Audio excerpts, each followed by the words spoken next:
टाळेबंदीच्या अफवेने पेट्रोल पंपावरती झुंबड। अचलपूर तालुक्यातील ग्रामीण भागात तसेच जुळ्या शहरात सुद्धा इंधन साठवणुकीसाठी ग्राहकांची गर्दी।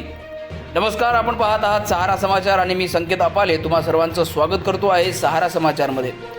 अमेरिका, इस्रायल आणि इराण या देशांमधील युद्धजन्य परिस्थितीचे सावट आता ग्रामीण भागातील जनजीवनावरही पाहायला मिळत आहे। देशातील अनेक जिल्ह्यांमध्ये गॅसचा तुटवडा निर्माण झाल्याने एजन्सी बाहेर लांबच लांब रांगा असल्याचे आपण पाहतो आहोत। काल समाज माध्यमांवर टाळेबंदीची लागू होणार असल्याची अफवा पसरली आणि या एका बातमीने तालुक्यासहित अनेक ग्रामीण भागात सुद्धा एकाच वेळी खळबळ उडाली असून नागरिकांनी पेट्रोल पंपावर इंधन भरण्यासाठी मोठी गर्दी केली आहे। अचलपूर तालुक्यातील पत्रोट येथील सर्व पेट्रोल पंपांवर कालपासून ग्राहकांच्या लांबच लांब रांगा पाहायला मिळत आहेत।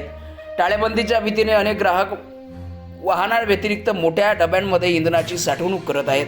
त्यामुळे काही वेळातच पंपावर पेट्रोल संपले असे फलक झळकायला लागतात आणि या झळकल्याने गोंधळ उडाला आहे। विनाकारण होत असलेल्या या साठवणुकीमुळे त्यांना ज्यांना खरोखर इंधनाची गरज आहे त्यांना रिकामा हाताने परतावे लागत आहे। प्रशासनाने या साठेबाजीकडे तातडीने लक्ष देऊन कारवाई करावी अशी मागणी त्रस्त नागरिकांकडून केली जात आहे।